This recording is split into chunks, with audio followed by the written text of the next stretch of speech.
Ang kwento ni Tomby.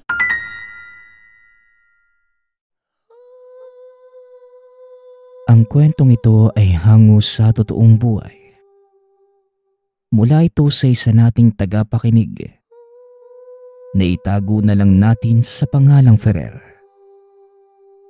Walang eksaktong taon. Probinsya ng Palawan. Nang mga panahong ito, naninirahan sa isang isla ng Palawan itong si Ferrer. Ang pangunahing hanap buhay ay ang pagtatanim ng seaweed sa karagatan. Minsan ay nangingisda din ito o hindi kaya nakikibilad ng inaning seaweeds ng mga kababaryo. Mahirap ang pamumuhay sa lugar. Kaya naman lahat ng pwedeng pagkakitaan ay pinapatos na ng binata. Maging ang pagbabangka ng mga turista sa lugar. Pinasok na nito para lamang may ipakain sa mga kapatid. Panganay sa 5 magkakapatid itong si Ferrer. Iniwan ng mga magulang kaya napilitan itong itaguyod ang mga nakababatang kapatid. At dahil desperadong magkapera, hindi nito alintana ang hirap ng trabaho. Dahil dito, nagkaroon ng hindi malilimutang karanasan ang binata. Isang hapon, habang nagpapagpag ng mga lubid na pagtataniman ng seaweeds, may mga kalalakihang lumapit sa kanya. Sa bihis ng mga ito, napagtanto ng binatang turista ang mga kalalakihan. Kasama ng grupo ang kapitan ng kanilang baryo.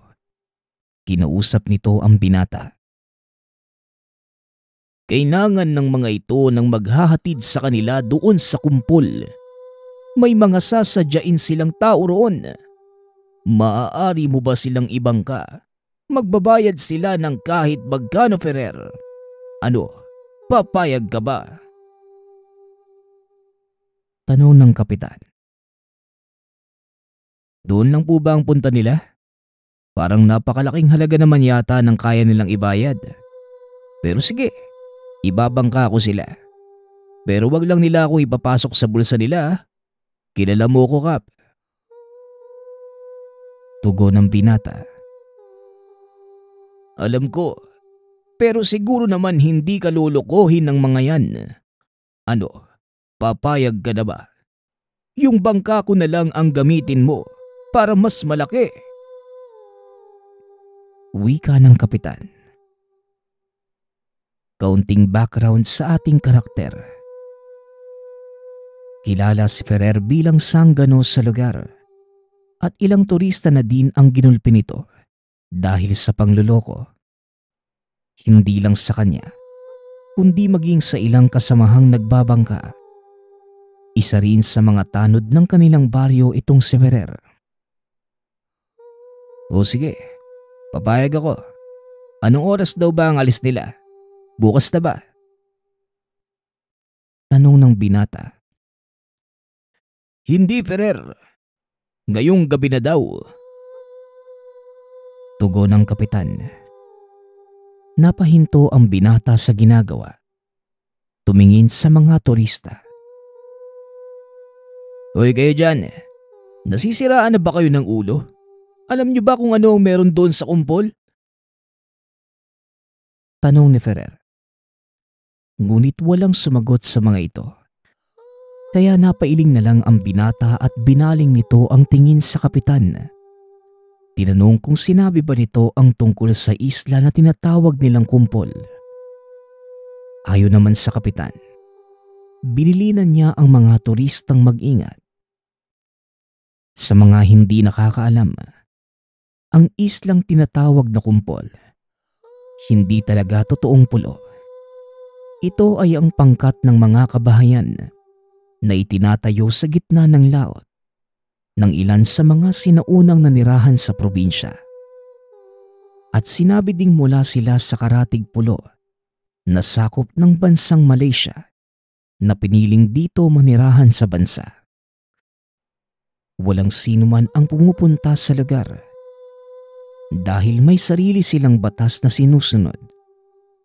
Nakikipagkalakalan ang mga nakatira doon sa pamamagitan ng pagbabarter o palitan ng produkto. Hindi rin kumikilala ng salapi ang mga ito. At ayon sa mga nakapunta na doon, mahigpit na pinagbabawal ang tumingin sa mga mata ng kinikilala nilang pinuno. Isang bagay pa ang kinakatakot ng mga tao sa lugar na yon. Ang usap-usapang kumakain ng tao ang mga nakatira sa kumpol. Balik tayo sa kwento. Habang hinahanda ng binata ang bangka, ikinakarga din ng mga turista ang kanilang mga kagamitan. Aksidenteng nabuksan ng isa sa mga kahon. Nakita ni Ferrer na ang laman ng kahong yon ay mga baril. Bigla nitong hinila ang damit ng isa sa mga naghahakot ng kagamitan. Anong ibig sabihin nito? Bakit may dala kayo mga baril? Tanong ng binata. Huwag ka nang puro tanong. Ihatid mo na lang kami doon. Dahil binayaran na namin ang serbisyo mo. Wika ng isa sa mga kalalakihan. Hindi na nakapagsalita si Ferrer. Kaagad nitong tinulak ang bangka papunta sa laot. Nang makasakay na ang lahat, mabilis itong pinatakbo ng binata. At nang malapit na sila sa kumpol, sinabihan ng isa sa mga kalalakihan ang binatang patayin ang makina ng bangka. Sumusunod lamang sa utos ng mga kalalakihan. Ngunit sa isip-isip nito, sa oras na magkamali sila, sisiguraduhin niyang mananagot ang mga ito. Pagkadikit pa lamang ng dulo ng bangka, kagad namang bumaba ang mga kalalakihan kasama dala ang kanilang mga kagamitan. Inilayo ni Ferrer ang bangka at nagpa siyang umidlip. Habang inaantay ang pagbabalik ng pangkat, at habang nagpapalutang-lutang ito sa karagatan, biglang nakarinig ng sigawan ang binata. Kasunod nito ay mga putok ng baril. Umalingaw-ngaw sa buong kapaligiran ang malakas na pagsabog. Dali-daling pinatakbo paikot ng kumpol ang bangka upang makita kung ano ang nangyayari. Nanlaki ang mga mata ng binata dahil nakita nitong pinagpapatay ng mga kalalakihan ang mga nakatira doon. Halos maiyak sa galit si Ferrer na mga sandaling yon. Dahil alam nitong mabuting mga tao ang nakatira sa lugar. Hindi na hinintay pa ng binatang makabalik sa bangka ang mga pasahero. Dali-dali nitong pinaandar ang bangka papunta sa dalampasigan at sinugod sa tahanan ang kapitan. Laking gulat nito nang biglang sipain ni Ferrer ang pinto. Saktong nagbibilang ito ng perang nakalagay sa bag. Nanlaki ang mga mata ni Ferrer dahil alam niyang ito ang kabayarang tinanggap ng kapitan upang dalhin ang mga kalalakihan sa kumpol. Walang iya ka talaga, Kapitan Bitong. Paano mong naatim ang ganong gawain? Paano kang nakakatawa na may mga taong mapapahamak sa ginawa mo? Wika ni Ferrer habang hinahatak ang kwelyo ng damit ng kapitan. Huwag ka nang magmalinis, Ferrer. Tumanggap ka din ng ibinayad nila. Kaya kasama ka dito, sa ayaw at sa gusto mo. Tugon ng kapitan. Dali-daling kinuha ng binata ang pera sa bulsa at sinampal ito sa kapitan. Ito, sa'yo na to, Kapitan. At lunukin sana ng konsensya mo ang mga ginawa mo. Wika ni Ferrer, sabay tulak sa kapitan. Alam nitong malalagay sa kapahamakan ang kanilang baryo dahil sa sumpang dala ng mga katutubong nakatira doon. Kinabukasan, naghahanda ng pumasok sa paaralan ang mga kapatid ni Ferrer. Nakapila na ang mga ito para humingi ng baon.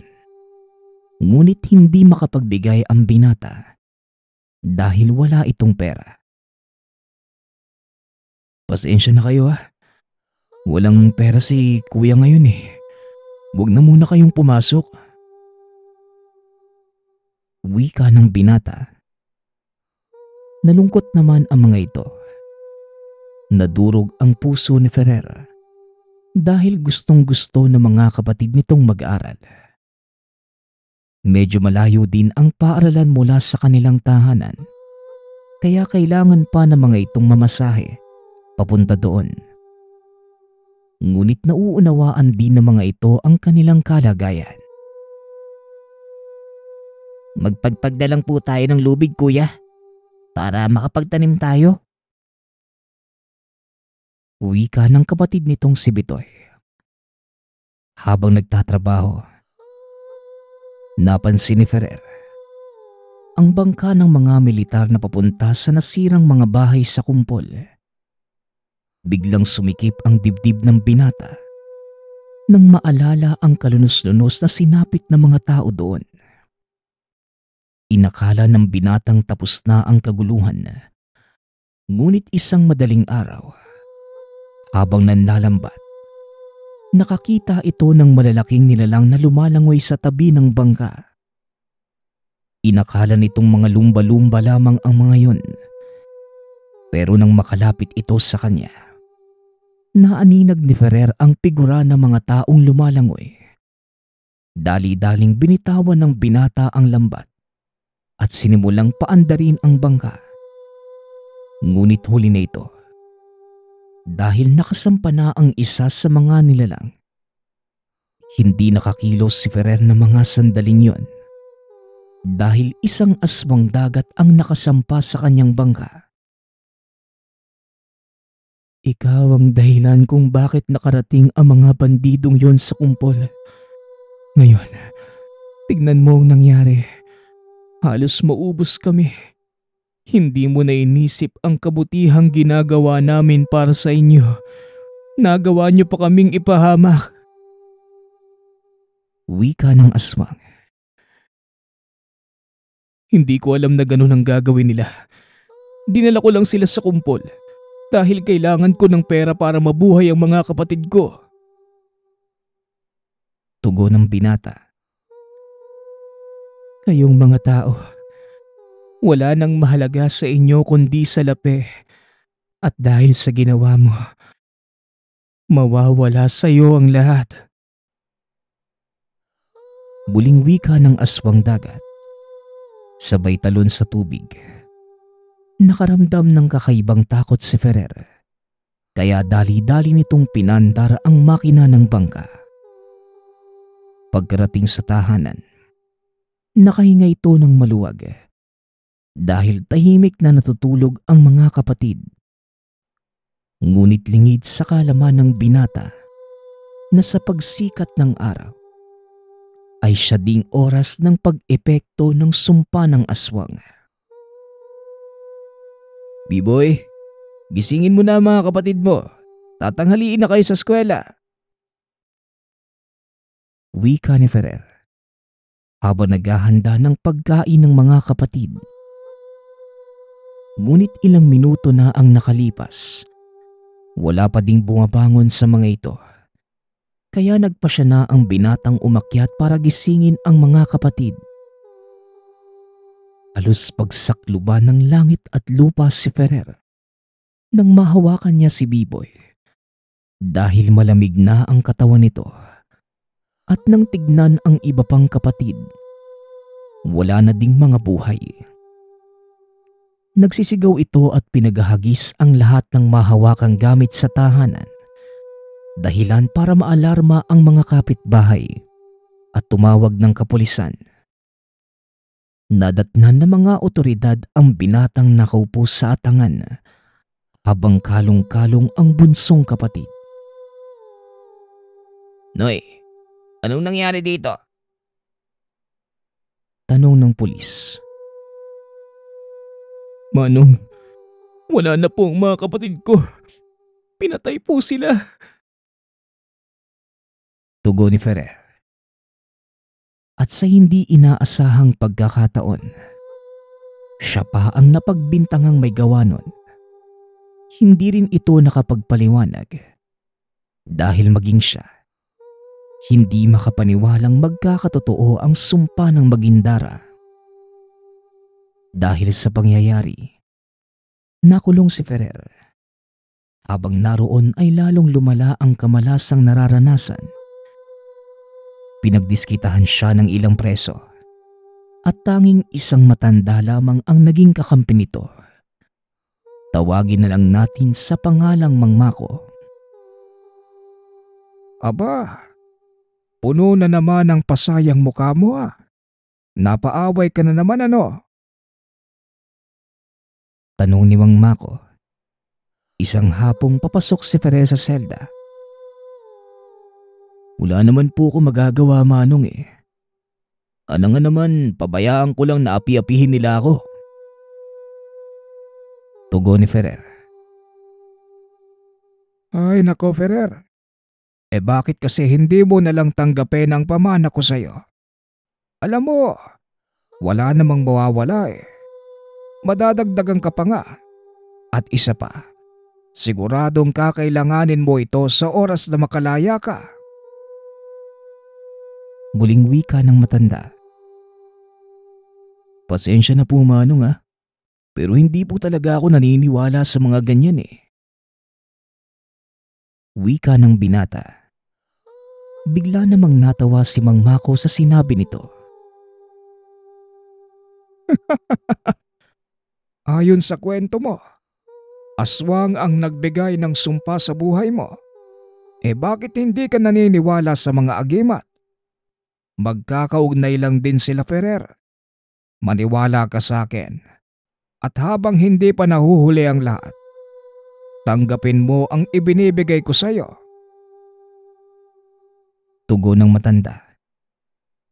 Simula nang mailipat si Ferrer sa bilibid, naging malapit na kaibigan nito si Mang Mako. Palagi silang nag-uusap hanggang sa magkapalagayang loob. Ikwinento din ni Ferrer ang kanyang buhay at ganun din ang ginawa ng matanda. Manong, bakit ako po ang napili ninyo? Alam nyo naman pong sanggano ko, di ba? Tanong ni Ferrer. Oo, sanggano ka. Pero sa tamang paraan mo ito ginagamit. Ito ang dahilan kung bakit kita napili. Kaya huwag ka nang mag-inarte. Tanggapin mo na ito. Isa pa, wala din akong mapagpapasahan ng lahat ng nalalaman ko. Dahil wala akong tiwala sa mga taong nandito. Tugon ni Mang Mako. Kung tatanggapin ko po ang pamana ninyo, ano pong mangyayari? Makakapagpahinga na din ako sa wakas. Alam mo bata, wala nang pag-asang makalaya pa ako. 100 taong pagkakabilanggo ang sistensya sa isang commander ng rebelde. Kaya hindi ko na maitatama ang lahat ng maling nagawa ko noon. Pero ikaw, may mga bagay ka pang kailangang asikasuhin. At malaki ang pagkakataon mong makalabas sa lugar na ito. Wika ni Mang Mako. Napaisip si Ferrer sa sinabi nito. Kalaunan, napagpasyahang tanggapin ang alok na matanda. Isa-isang tinuro ni Mang Mako ang mga nalalaman sa binata. Hanggang sa tuluyan na niya itong magamay. Ipinamana ng matanda ang medalyon, maging ang mga libreta. At nang matapos ang pagsasanay ng binata, tuluyan nang namaalam si Mang Mako. Dahil sa tinaglay na kakayanan, nagawang makuha ni Ferrer ang respeto ng mga kasamang preso. Hanggang sa dumating ang araw ng kanyang paglaya. Dali-dali itong bumalik sa kanilang lugar. Isinagawa ang kanyang planong pagganti sa mga magindarang nagbigay ng sumpa sa pamilya.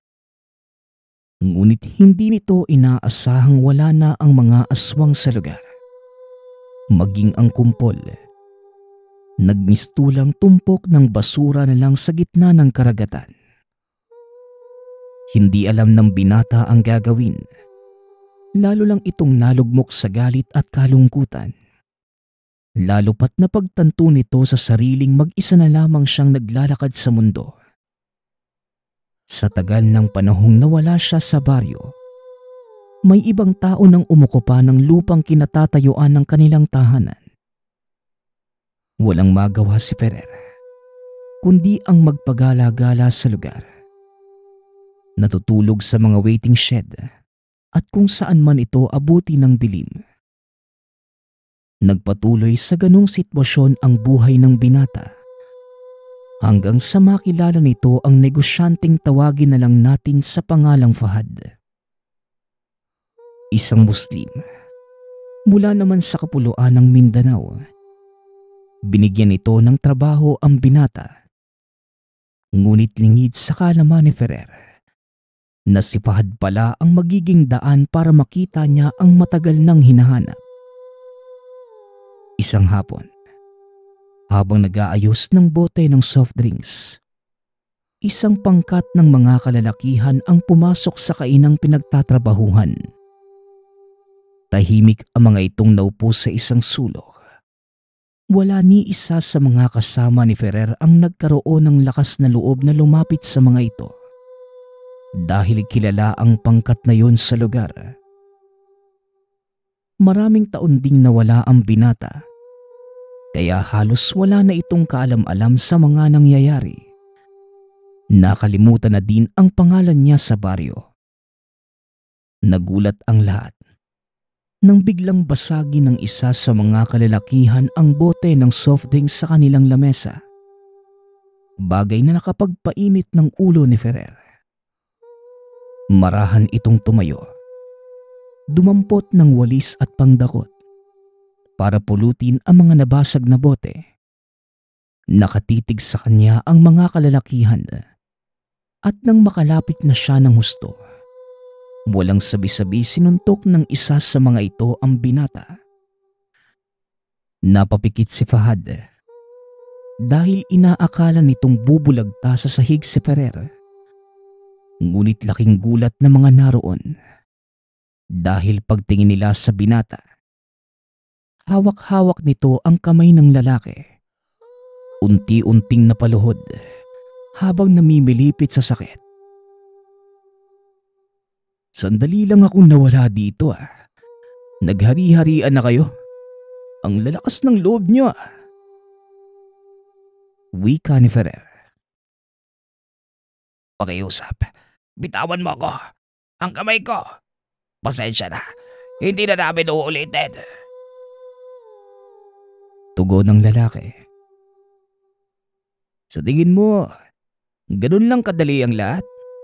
Matapos mo kung pakitaan ang abilidad mo, naakala mo kung sino ka? Kailangan mo yatang makilala kung sino ang kausap mo . Muling wika ng binata. Nanlaki ang mga mata ng lalaki dahil namukaan niya ito nang hawiin ni Ferrer ang kanyang mahabang buhok. Ferrer, buhay ka pa pala. Pakiusap, bitawan mo ako. Ayokong madamay sa sumpa ng kabalasan mo sa buhay . Muling wika ng lalaki. Lalong nag-init ang ulo ng binata at walang awa niyang pinagsusuntok ang lalaki hanggang sa hindi na ito makilala. Nagsipagtakbuhan naman ang mga kasama nito. Nang mawalan na ng malay ang lalaki, itinapon niya ito sa labas ng kainan.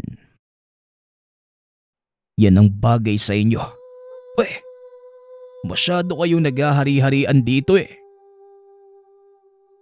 Wika ni Ferrer. Dahan-dahan namang lumalapit sa kanya si Fahad at kinagulat ng binata ang sumunod na sinabi nito. Ikaw nga ba talaga yan, Ferrer?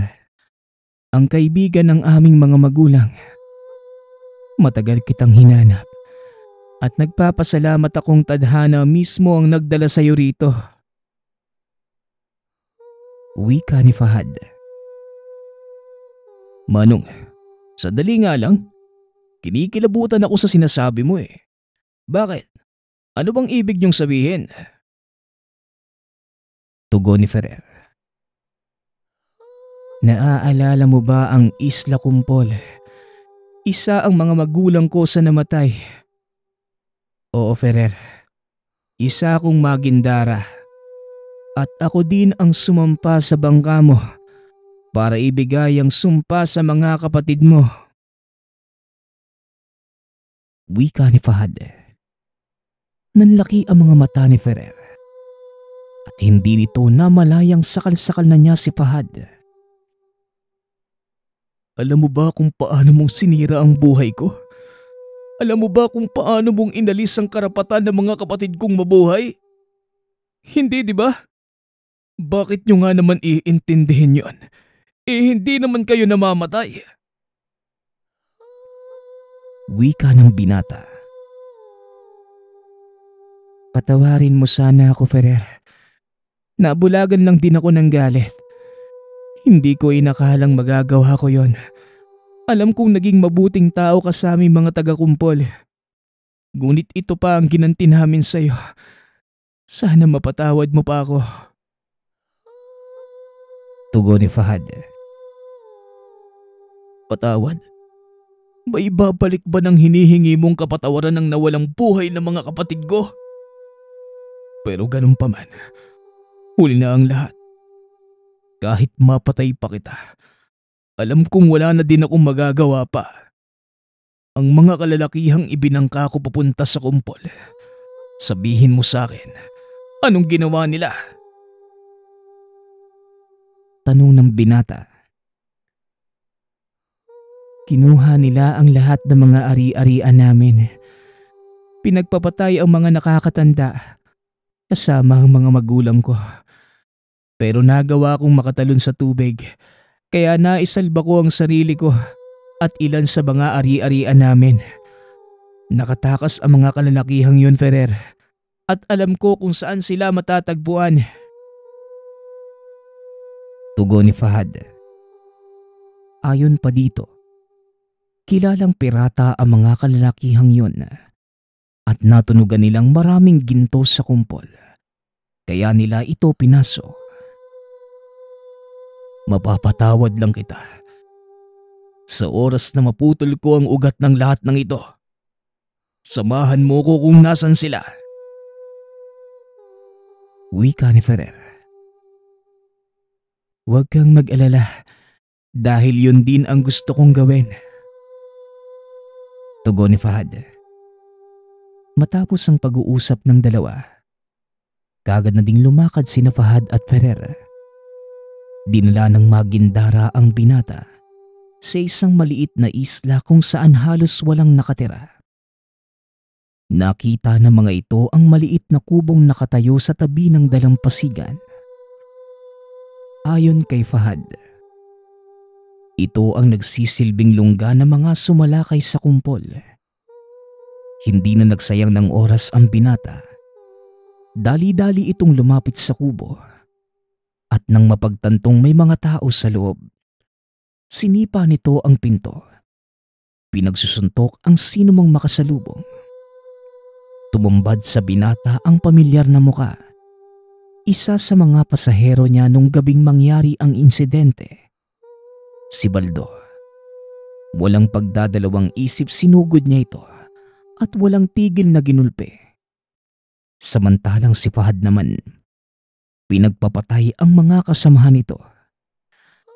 Napasigaw ang mga kalalakihan dahil sa takot, lalo pa nang makitang magbagong anyo si Fahad. Isang malaking nilalang, may katawan ng tao. Ang balat nito ay nababalot ng maitim at napakatigas na kaliskis. Mahaba ang pangil at nanlilisik ang mapupula nitong mga mata. Ikaw yung bangkerong inarkila namin. Walang hiya ka. Buhay ka pa pala. Wika nito, sabay tutok ng baril sa binata. Ngunit hindi ito pumuputok ng kalabitin ang gatilyo. Makailang ulit niyang kinasa ang baril, ngunit wala pa ding nangyari. Hanggang sa nagpasya si Ferrer na tapusin na ang buhay nito. Ikinumpas ng binata ang kamay habang nag-uusal ng dasal. Unti-unti namang kumikilos ang kamay ni Baldo hanggang sa maitutok na nito ang baril sa sarili. Wala kayong kaalam-alam sa mga pinagagawa ninyo.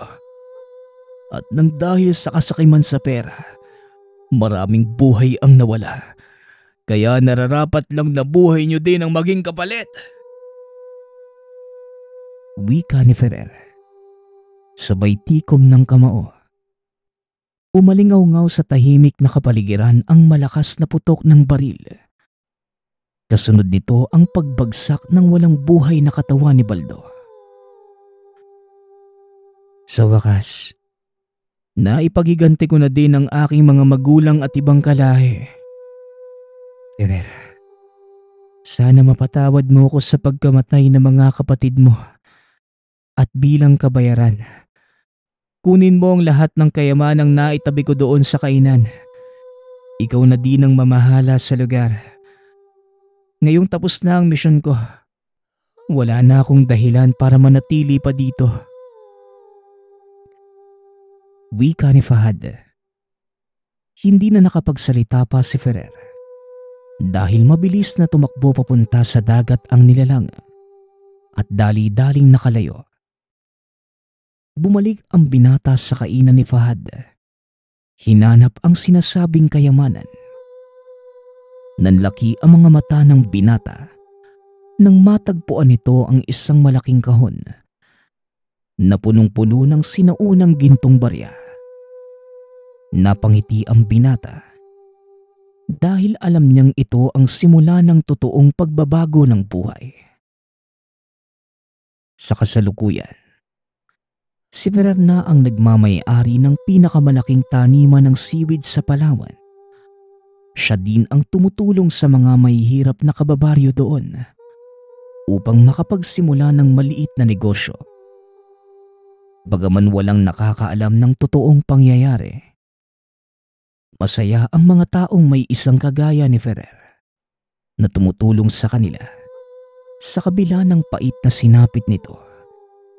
Hindi nawala ang pagmamahal ni Ferrer sa kanyang mga kababaryo at paunti-unti nagawa nitong baguhin ang mga buhay nila.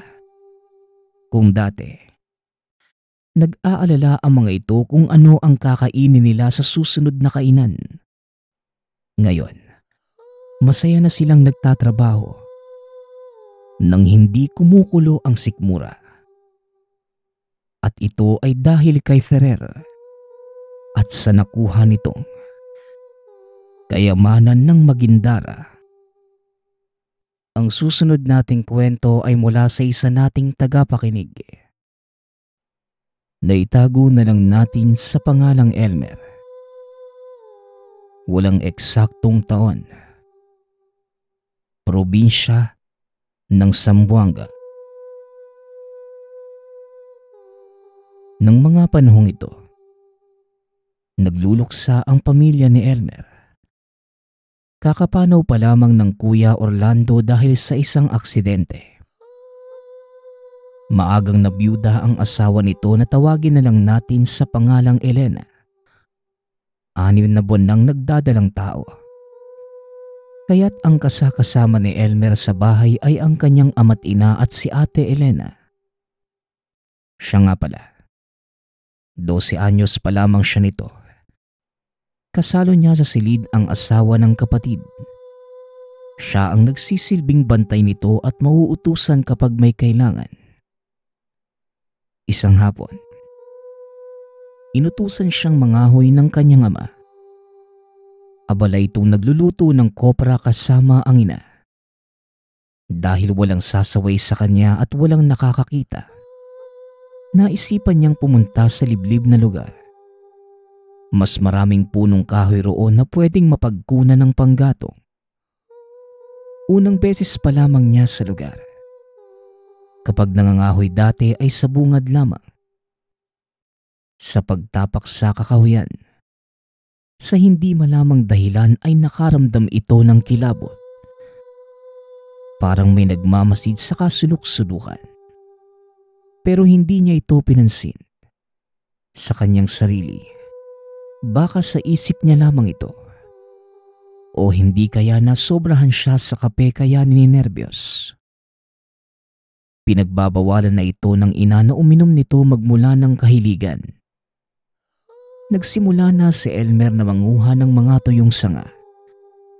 Pinipili yung medyo matataba at nilalagay sa bitbit na sako. Kalahating oras ang tinagal bago nakapuno.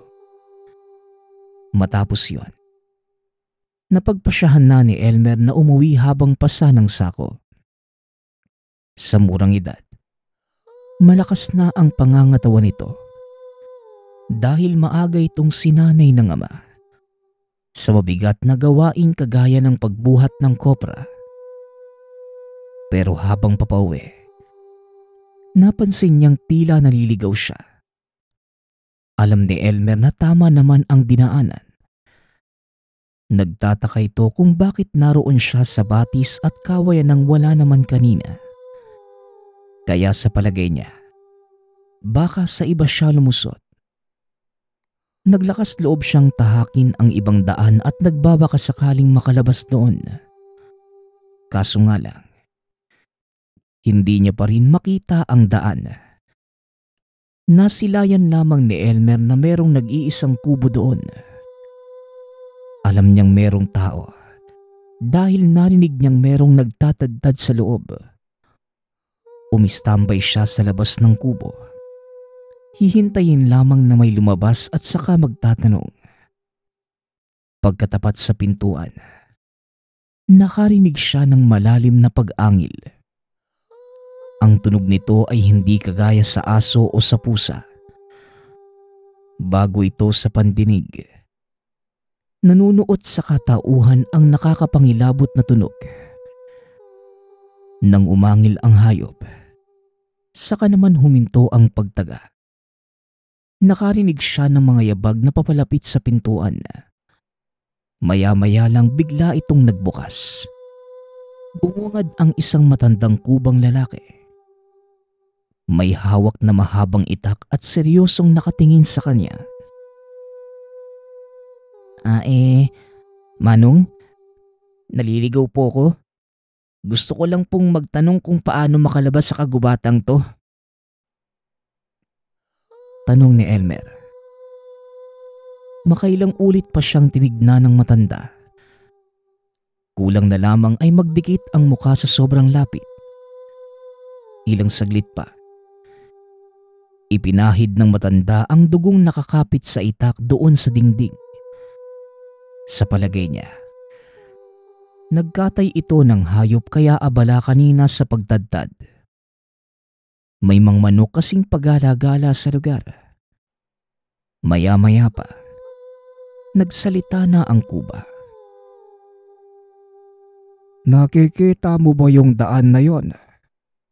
Yung sa gitna. Diretsuhin mo lang ang paglalakad at makakalabas ka na sa lugar na ito. Teka bata, baka nagugutom ka na. Baka gusto mo munang kumain.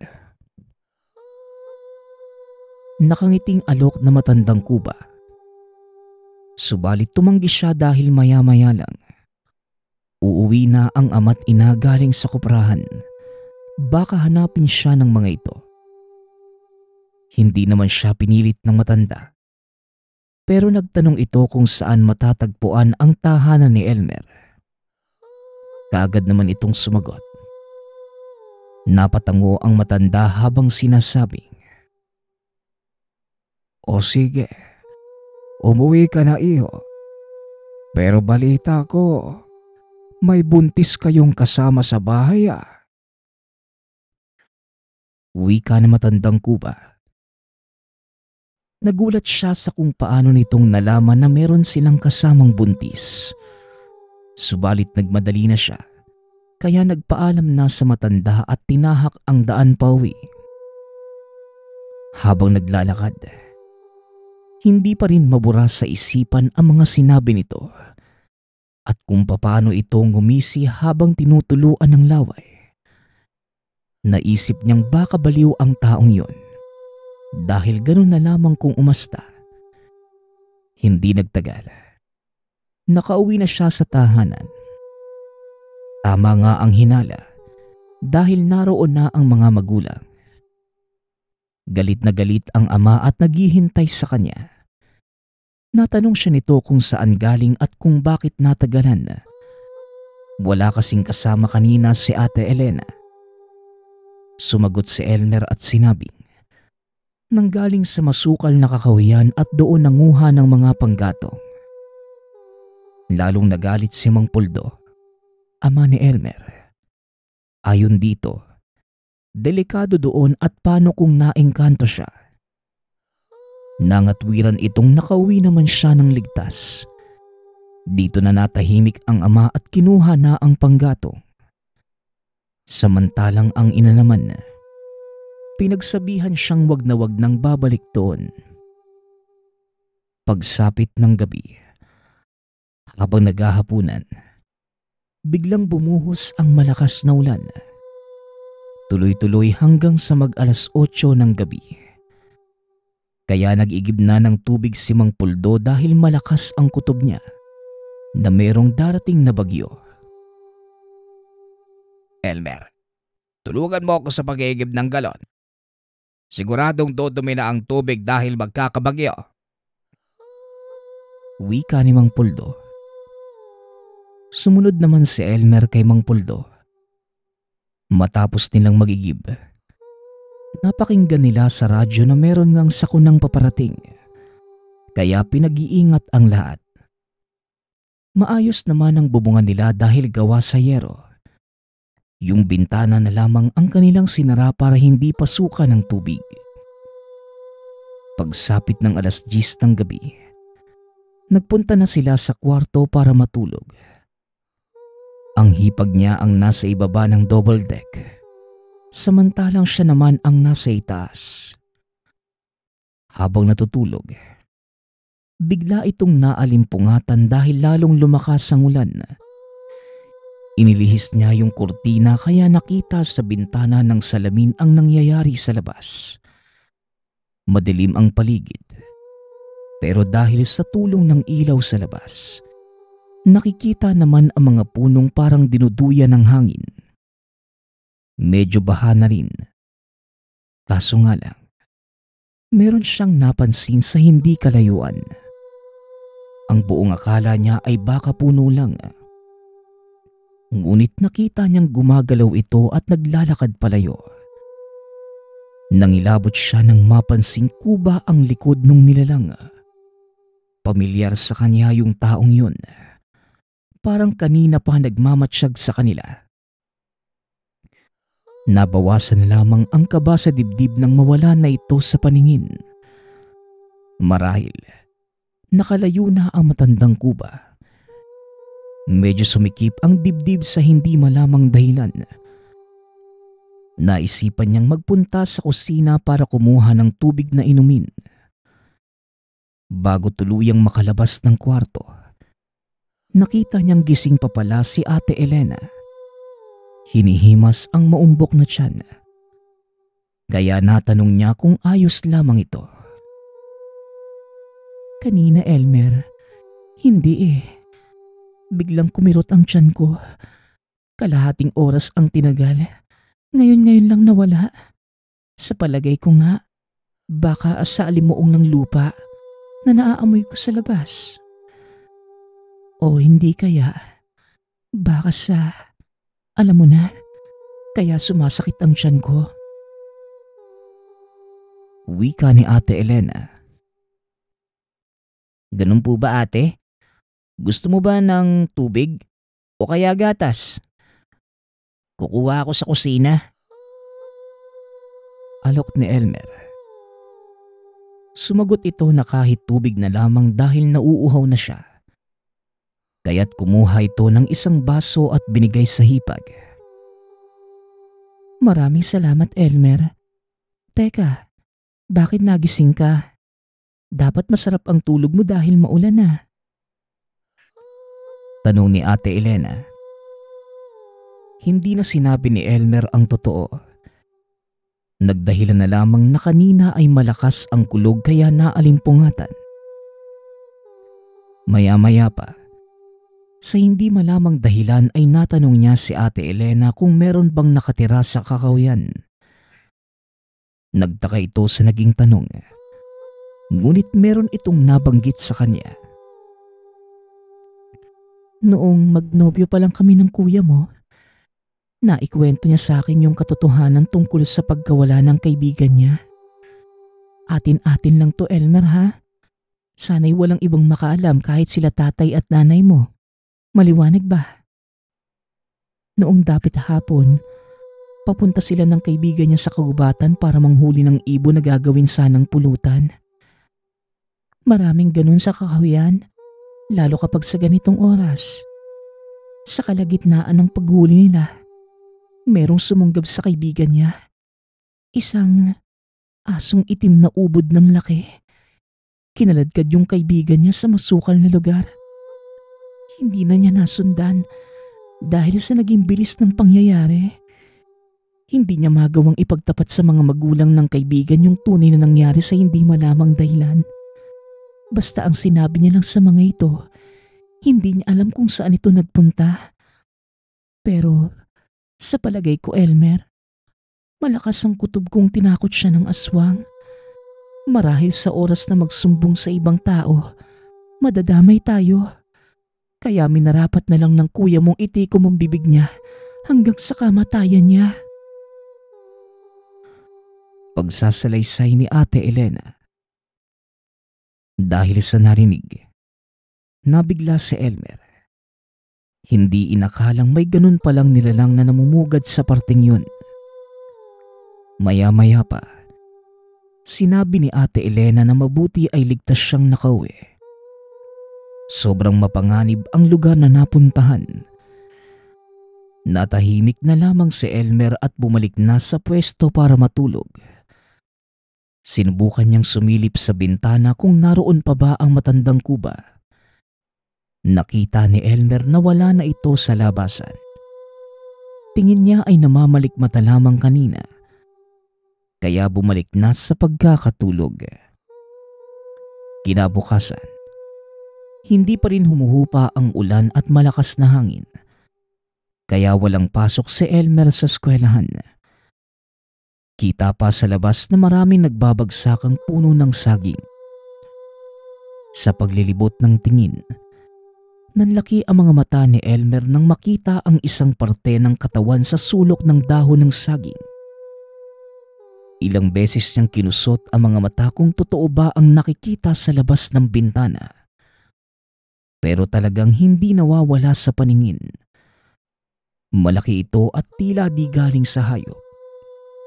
Gusto niya sanang sabihin sa mga magulang, pero natutulog pa rin ang mga ito sa kanilang silid. Ganito sila kapag masama ang panahon. Lumalabas lang sa pagkainan. Matapos ay magkukulong muli sa kwarto. Kaya na mga sandaling yun, meron siyang naisip. Lalabas ito para tignan kung totoo ba ang nakikita.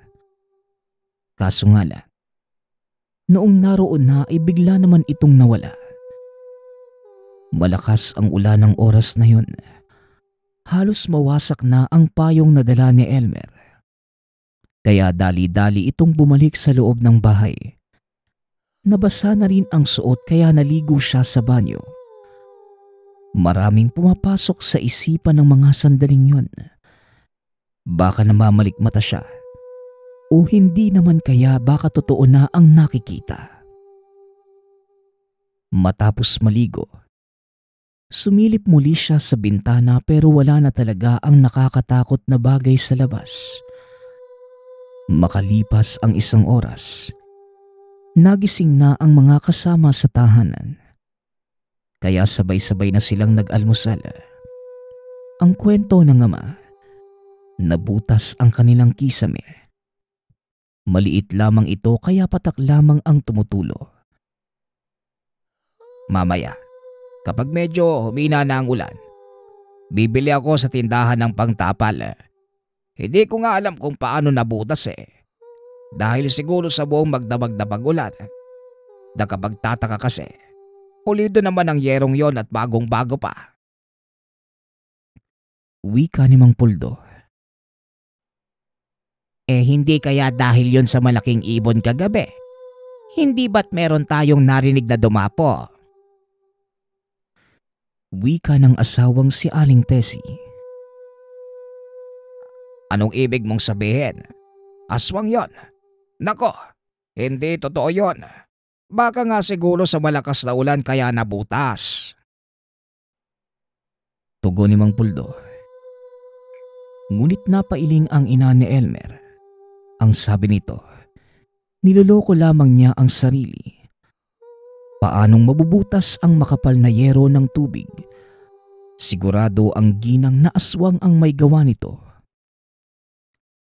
Kung ako sa'yo, mamaya maglagay ka na rin ng proteksyon sa bubong. Nang sa ganon, hindi na tayo mabalikan. Malakas ang pang-amoy na mga yon dahil meron tayong buntis. Wika ni Aling Tessie, sabay tingin kay Elena. Kaya sinabi nito sa biyana na wag na siyang alalahanin at magdadasal na lamang sa oras na magparamdam ito. Kagabi nga po, sumakit bigla ang tiyan ko eh. Kaya nanalangin ako sa Diyos dahil alam kong merong nakaaligid sa labas. Sa awa naman ng Ama, makaraan ng kalahating oras, nawala na rin yung pagkirot ng tiyan ko. Wika ni Ate Elena. Kaya muling nagpaalala ang mga ito na bantayan ni Elmer ang hipag. At baka may kung ano na namang elemento ang naroroon. Siya nga pala, noon pa man, meron nang nagpaparamdam na ganitong uri ng nilalang sa babae. Kadalasan mga kaluskos ng yero. O hindi kaya naman pananakit lamang ng tiyan ang nararanasan ni Elena. Saksi doon si Elmer. Pero magmula nang mapuntahan ng kagubatan at maengkwentro ang isang matandang kuba, tila mas naging grabe ang pagpaparamdam ng nilalang. Napatunayan ito ng binata dahil kung ano-ano na ang nakikita kahit maliwanag pa lamang. Naisip tuloy ni Elmer na baka iisa lang yung aswang at yung nakatira sa kagubatan. Ayaw niya namang ipagtapat sa mga magulang na meron siyang nakaengkwentro sa takot na papagalitan at masisi sa nagaganap tuwing gabi. Mabilis na lumipas ang mga oras. Sa pagsapit ng dilim, maaga silang natulog dahil wala pa ring humpay ang pag-ulan. Tamang-tama ito dahil nakakaginhawa sa pakiramdam ang malamig na simoy ng hangin. Nang bigla na lamang magising si Elmer dahil sa kaluskos sa bubong. Nang tignan niya ang kisame, parang nayupi ang yero na tila merong nakasampang mabigat na bagay. Maya-maya pa, nakita niyang unti-unting nagkakabutas yung yero. Kasabay nito ang paglitaw ng isang mahabang sinulid sa maliit na butas. Nababalutan ito ng kung anong mamasa-masa at marahang bumababa. Natulala si Elmer. Tila nanigas ang mga pangasa na saksihan. Doon pa lamang rumihistro sa utak na dila pala ito ng isang aswang. Kung kailan malapit na kay Elena. Pinagpag niya ang takot at dali-daling bumangon sa kinahihigaan. Nagpunta sa kusina para kumuha ng kutsilyo. Pagkabalik ni Elmer, tinagpas niya ang mahabang sinulid. Kaagad naman itong naputol at tila bulating nangingisay sa sahig. Kasunod nito ay ang pagsigaw ng nilalang sa bubungan. Nangingibabaw ang boses nito. Mas malakas pa sa kulog at sa lakas ng ulan. Malalim ang boses at sadyang nakakapangilabot. Makaraan ito, meron siyang narinig na bagwis ng pakpak na papalayo sa lugar. Samantalang si Elena na mga sandaling yun, tila nananaginip ng masama. Nakahawak ito sa tiyan at pati na rin sa leeg habang umuungol. Kaya't niyugyug ito ni Elmer para magising. Pagdilat ng mga mata nito ay kagad itong napasigaw. Nagkwento ito kay Elmer na merong aswang na sumasakal sa kanya habang dinudukot ang tiyan. Mukhang totoo nga po yung nasa panaginip nyo, ate. Ngayon lang, merong nagtangka sa inyo eh. Binutas yung bubong at merong bumababang sinulid. Kaya naputol ko. Tignan mo ate yung nasa sahig. Wika ni Elmer. Kaya't nang makita ng babae ang nakakatakot at duguang bagay na ito, bigla siyang nawala ng malay. Kagad namang pumasok ang ama't ina dahil sa narinig na komosyon. Nakwento niya sa mga ito ang nangyari kanina. Naniwala naman ang mga magulang. Lalo't may katibayan na meron siyang dila ng aswang na naputol. Isinilid ni Mang Puldo ang bagay na ito sa garapon. Samantalang si Aling Tessie naman, pinaypayan at ginising ang manugang.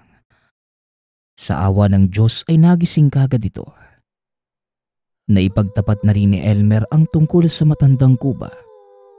Hindi naman siya pinagalitan ng mga magulang at sa halip, merong sinabi sa kanya ang ama. Bukas anak, kahit masama pa ang panahon, pupuntahan ko ang lola mo anak, doon sa kabilang bayan. Papupuntahin ko rin siya rito para personal na idulog ang mga nangyayari sa atin. Wika ni Mang Puldo. Dahil sa trahedyang yun, hindi na sila nakatulog at hinintay na lamang mag-umaga. Ayos na rin ang pakiramdam ng buntis, kaya kahit papano, nabawasan na ang kanilang inaalala. Kinabukasan, kahit medyo masama pa rin ang panahon, nagpunta si Mang Puldo sa ina. Siya nga pala, dating manggagamot ang lola ni Elmer. Sa katunayan sa pamamagitan ng pagiging albularya nito, dito sila noon tinaguyod na magkakapatid. Pero magmula ng magkaedad, tumigil na ang ina sa larangan. Pero kahit matagal na panahon na magmula nang huminto ito sa panggagamot, nagbabakasakali pa rin si Mang Puldo na matutulungan siya nito. Isang oras din ang tinagal bago niya nasama ang ina sa tahanan. Tinawas naman ang matanda sa Elena. Lumalabas na ito nga ang punteriya ng aswang. Ayon kay Manang Flor, yung aswang ay matagal nang hindi nakakatikim ng sanggol, kaya naging agresibo ito kay Elena. Dagdag pa ng matanda, pampalakas ng elemento ang sanggol na nasa sinapupunan ni Elena. Hindi lang ng kanilang katawan, pati na rin ang kanilang kakayanan sa pagbabago ng anyo. Nagalit pa ang matanda kung bakit ngayon lamang sila lumapit. Dapat ay noon pa, dahil kapamilya niya din naman ang babae. Asawa ito ng apo at kadugo nila ang dinadala ng buntis. Hindi niya hahayaang guluhin lamang sila ng nasabing aswang. Nagbigay ng proteksyon si Manang Flor kay Elena. Isang habak na tinatali sa bewang. Dapat ay wag niya itong aalisin hanggat hindi pa nailuluwal ang bata. Dahil sa oras na ginawa yon, manghihikayat lamang siya ng mas marami pang elemento tuwing kakagat ang dilim. Siya nga pala, yung dila ng aswang na isinilid ni Mang Puldo sa garapon. Nilagyan nito ng matanda ng maraming asin at ng langis na dinasalan. Inalayan pa ng orasyon at ritual. Isa yung pamamaraan upang mas lalong hindi na balikan ng nilalang. Inutusan naman si Mang Puldo na ibaon ang garapon sa lupa. Sa ilalim ng kanilang silong ito binaon. Nanatili si Manang Flor sa tahanan hanggang sa tuluyang nakapanganak si Elena. Nagsilang ito ng isang malusog na sanggol. hindi na sila binalikan ng aswang kahit kailan. Ayon kay Manang Flor, ang ginawang ritual ay isang uri ng pananakot sa aswang. Ito ang dahilan kung bakit umiiwas na sa kanila ang matandang kuba. Nagpapasalamat nga pala ako sa nagpadala ng ating kwento. Naway nagustuhan niyo ang inyong napakinggan. Nagpapasalamat din ako sa lahat ng patuloy na nakikinig at sumusuporta sa ating channel. Naway patuloy niyong suportahan at pakinggan ang ating mga kwento. Hanggang sa muling pakikinig. Paalam.